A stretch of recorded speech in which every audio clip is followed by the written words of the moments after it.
new animal comes into a group of animals that are already together, the other animals will attack it because they don't know it and they're afraid of it. And this is what happened in the case of Caroline. Very good morning, girls, and welcome to the show. This is Roby Dale. I'll be here until midday playing the sounds your way. Okay? I mean, there's law and order on both those ships. The captain is in charge. He is the rule of law. So you sit back and enjoy the sounds, all right? Sit back, you must be joking. Obviously, if one must go to prison for a cause, if one believes in it, to be honest, it doesn't worry me at all. Now, hear this.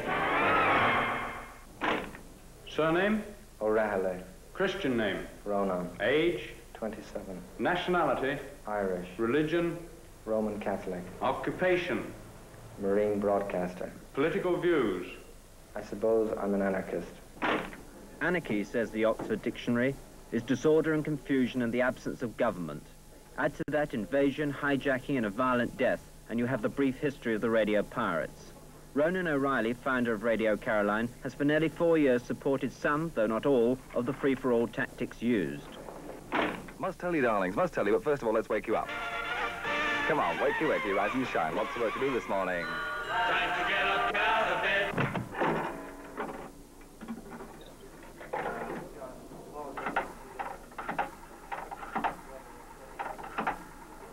Setting yourself outside the law is often an effective, if dangerous, route to martyrdom. But the role O'Reilly's cast in depends largely on which generation you join up with. For one, he appears as an arrogant, self-seeking young rebel. For the other, he is a spokesman for those who want to change society's rules and values. That sort of enigma never fails to attract attention. Yeah. Now, let's see what I've got lined up for you first this morning. Tell me, did you have any other calls from London? Yes, a beautiful sound from the Johnny Man Singers. Little song called Up, Up and Away. So come on, let's go for a ride in the clouds, huh? Oh, he's in Paris. Okay, well, I'll call him in Paris as soon as I get into the office. What a way to start the day. Number 19. Would you like to ride in my beautiful balloon? I've just arrived, and it's beautiful weather over here, and I'm just taking off now. This has been a Caroline Public Service announcement. Be there in about 20 minutes, okay? Okay. Bye. Do you in any sense feel a marked man? Well, obviously, anybody who challenges an obsolete set of values or rules is going to have support and is going to have people against that new set of rules. But you're against the establishment in this sense. Well, yes, it happens to be the establishment. Do you think they have a file on you, for example? I would think so, possibly. But, you know, I think that there isn't anything special about my situation. But Very simple. Would they regard you as an enemy of the state, for example? No, I don't think they would. I would say maybe one or two of official people I have spoken to on the subject would regard me as something far worse than an enemy of the state.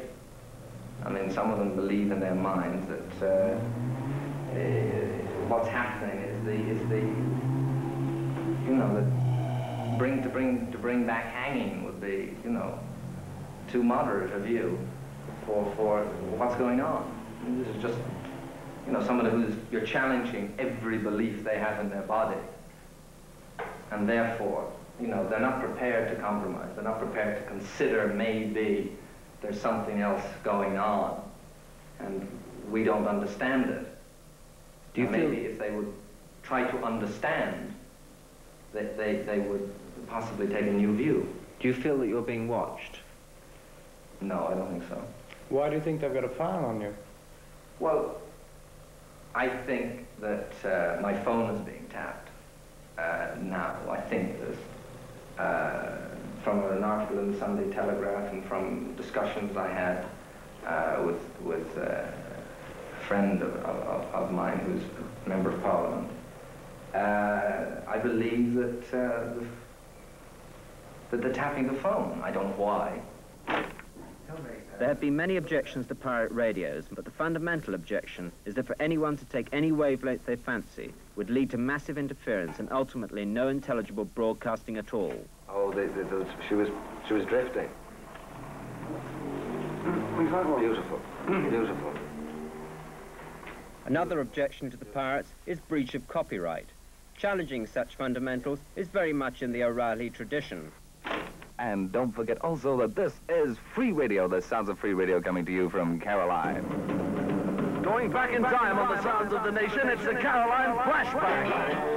The fun spot would like to ask you, do you remember? Do you remember?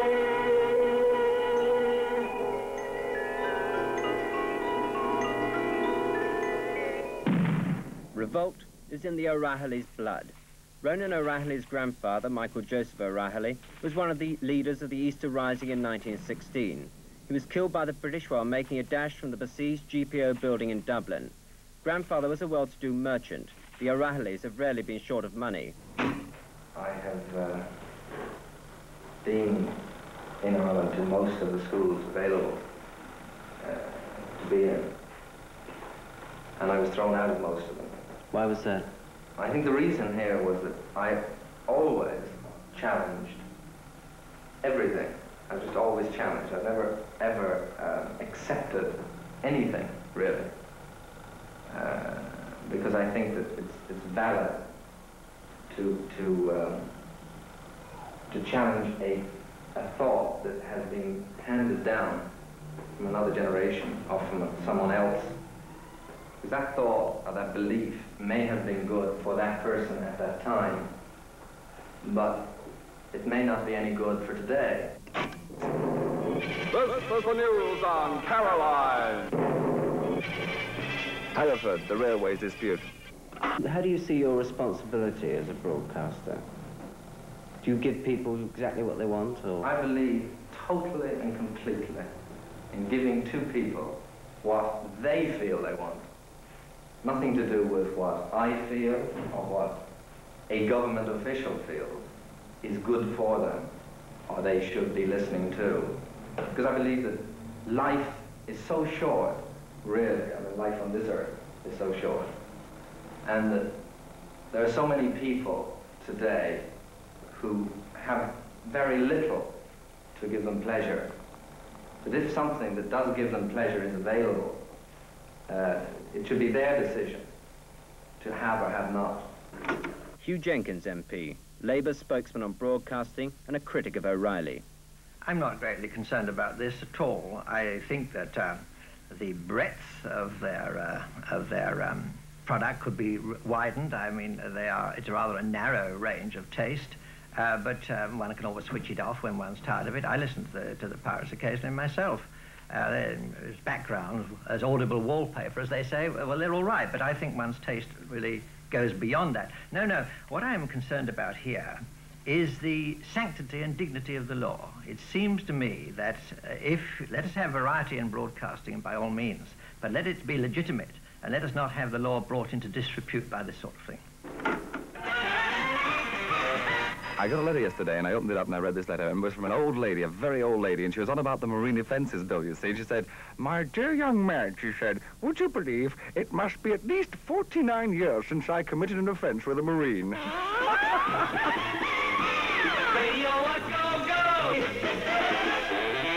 Here they are, the happiest criminals in town. The responsibility then rests solely on the disc jockey. Completely. And you've just had to trust them. Well, they have to trust themselves. As you know, they know that their main activity is to make the people who are listening to their program as happy as they possibly can. I mean, that's the overall message. And what they do for those people, they're involved in, and they know as they sit out there that they are Caroline. It's nothing to do with me. I know you hated Postmaster General. We don't hate anyone. No? No, we love him. I love the Postmaster General. Caroline's pirate disc jockeys now joke about the society they've chosen to defy from the safety of Amsterdam. But O'Reilly and his staff cannot laugh off some of the tactics they've used when cornered by the Marine Offences Bill. The propaganda they broadcast in support of their own interests during the Greater London and Liverpool municipal elections was irresponsible, even in the anarchist rule book. And the threats to smear the characters of politicians cost them more in respect than it brought them in sniggers. You know, the people do not believe in this. And you can't pass a law for society against society. You can pass a law for society. Robbie Dow for Prime Minister. Pro-society. Robbie Dow. To help society. O'Reilly tried everything to prevent the Marine Offences Bill going through. At the Labour Party conference at Brighton last year, he conducted a concentrated lobby for free radio, employing a team of 8 publicists and a mini-skirted girl to catch the ears and eyes of the MPs. I'm not a criminal. No, You hear that joint answer? That was unison. You know, we are not criminals under any circumstances. Well, you see, all broadcasting, ultimately, whether it's television and broadcasting, whether it's BBC or ITA, is ultimately and indirectly, and I think it's right that it should be indirect, responsible to the government, the representative of the government. Now, these people are not. They are a law unto themselves. They are, in fact, pirates. The word is a correct one. They are pirates. They are, in fact, outlaws. And no society can, in fact, permit the continued existence of a group of lawbreakers, because if they do, then the law itself ultimately comes into disrepute.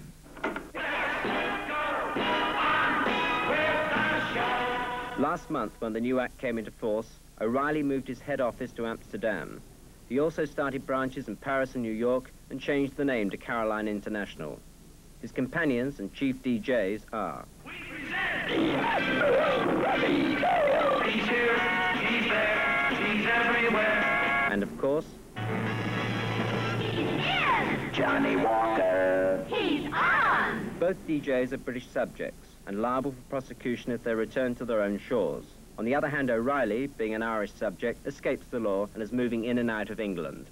A lot of people have said, well, it's obvious that Radio London just went into the business to make money, which is exactly what they did, which is all right. I mean, that's all right, you know. But, I mean, other people that always knock Caroline, saying, oh, well, all you're in for is the bread, know today that that's not true, you know. Because, we wouldn't have continued on the basis, or maybe we would have, you know. But O'Reilly insists that he didn't go into pirate radio for money alone. His reason, he says, was to break the monopoly of the big record companies by providing another outlet for artists. He claims that he can keep going with advertising revenue from abroad. The next few months will show whether he's bluffing or not. Our responsibility is to the listeners that we've turned on. It's not to any government, because when we started, the Labour government wasn't in office anyway. Thank you very much. I didn't expect that.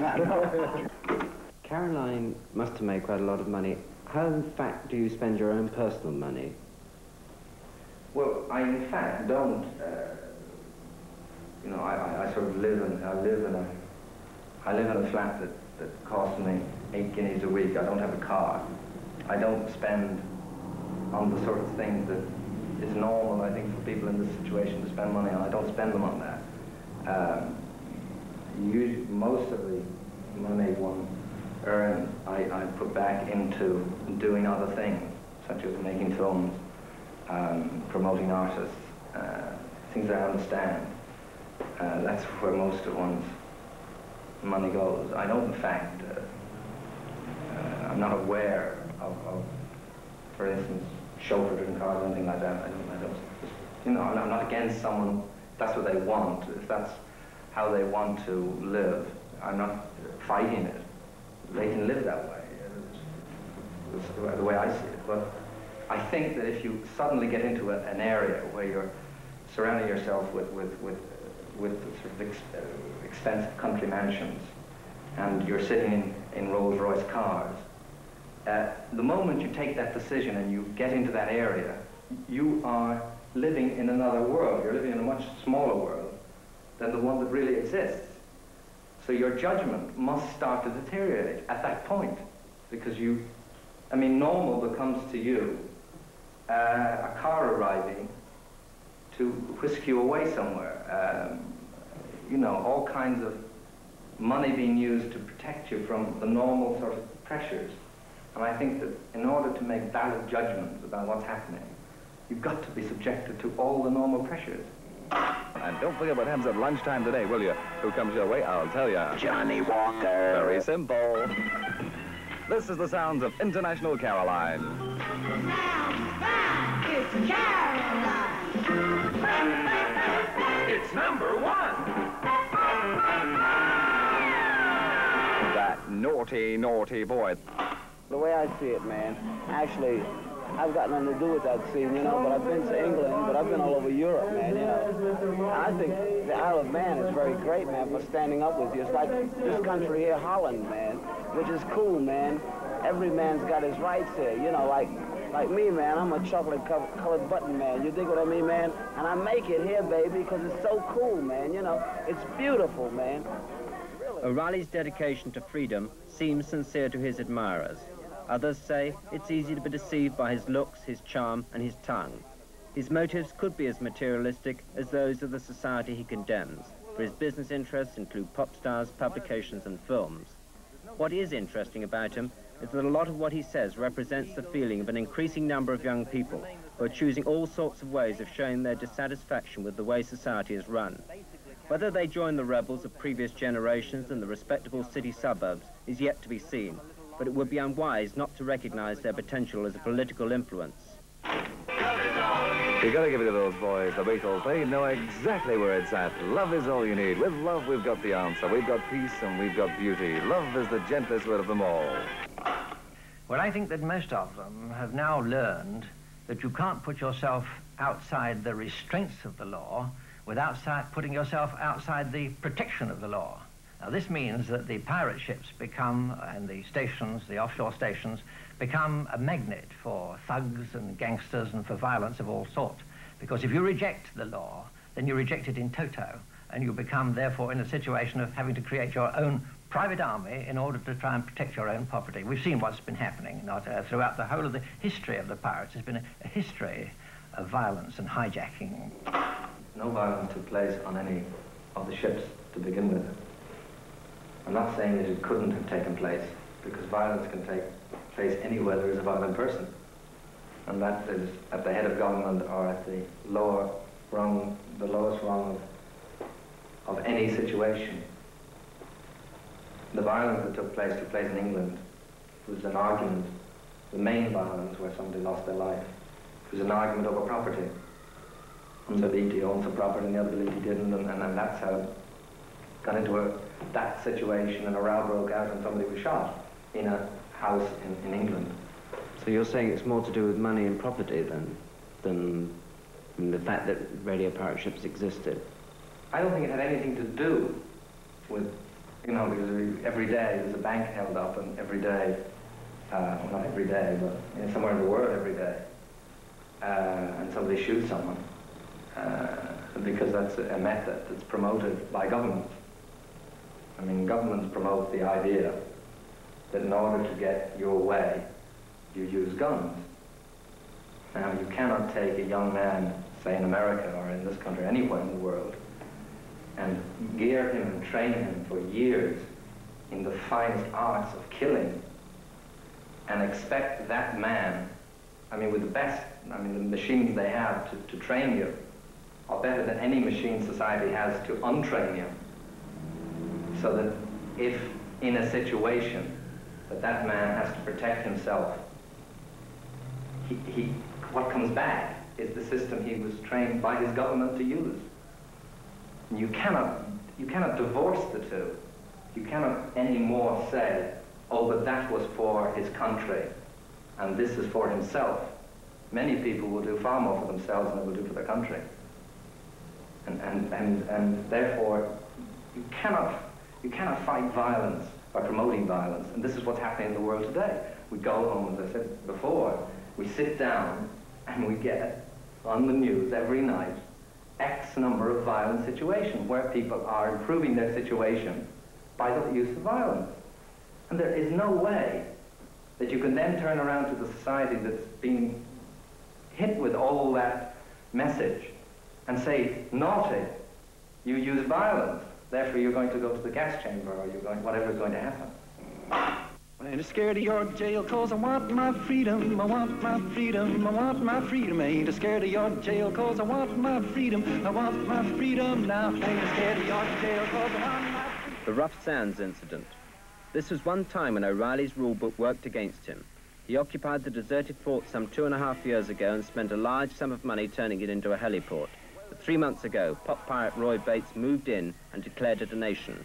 Another of O'Reilly's anarchistic ideas. That idea, because I believe that if there were lots and lots more nations all over the world, suddenly every day a new nation was springing up, the whole idea of the men of power in a sort of godly position would be undermined. And I think that would be better for the countries who have these people and who elevated them to this position of power. And it would be better for the men themselves.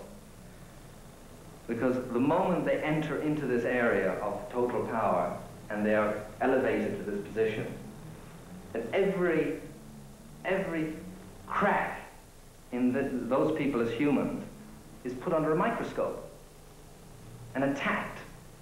So they have to set up machinery to protect themselves, which again is all unreal.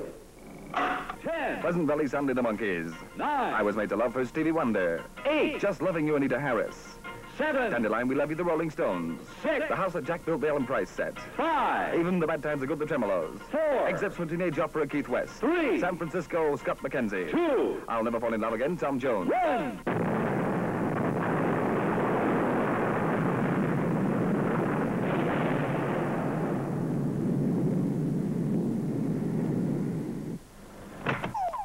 Thank you very much there, Jerry. And talking about going places, when you go shopping this morning, don't forget, girls, to buy those cards. Plain white postcards, because tonight, don't forget, we'll be having our love-in as usual. And you never know, we may even send a card to Harold Wilson, because, let's face it, that man must need some love. Talking about love, that's the number 13 sound of the Caroline Colossal Countdown, the Fabulous Four with All You Need Is Love. A lot of people would regard these views as very naive. Well, this is part of the conditioning they've had. I mean, they're conditioned to regard them as naive, and therefore they regard them as naive. They may be terribly naive, and I may be completely off course and totally wrong. But I'm willing to take all of those risks to get there. You see, all the pirates were confident originally that they were going to carry on, weren't they? Not merely Radio Caroline. And we have at the moment the one sole survivor, which says that in spite of the fact that all the others have agreed that ultimately the law must prevail, that we alone are the last outlaw. Well, I don't know if you've ever seen the film, even the last outlaw ultimately is captured by the sheriff, isn't he? Yes, close your eyes and say goodnight. Because that's the last record on the show this evening. It comes from Benny King, and it's called Good Night, My Love.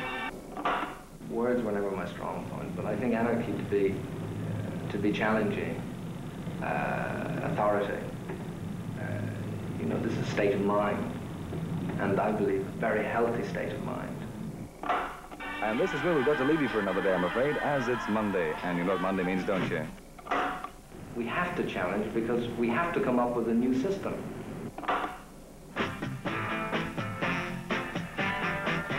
This is Radio Caroline International. If a new animal comes into a group of animals that are already together, the other animals will attack it because they don't know it and they're afraid of it. Until we come back on the air at 3 o'clock, this is Robbie Dale. On behalf of all the staff on board, all the DJs, all the staff connected with Caroline throughout the world, saying good night and thank you for listening. Good night.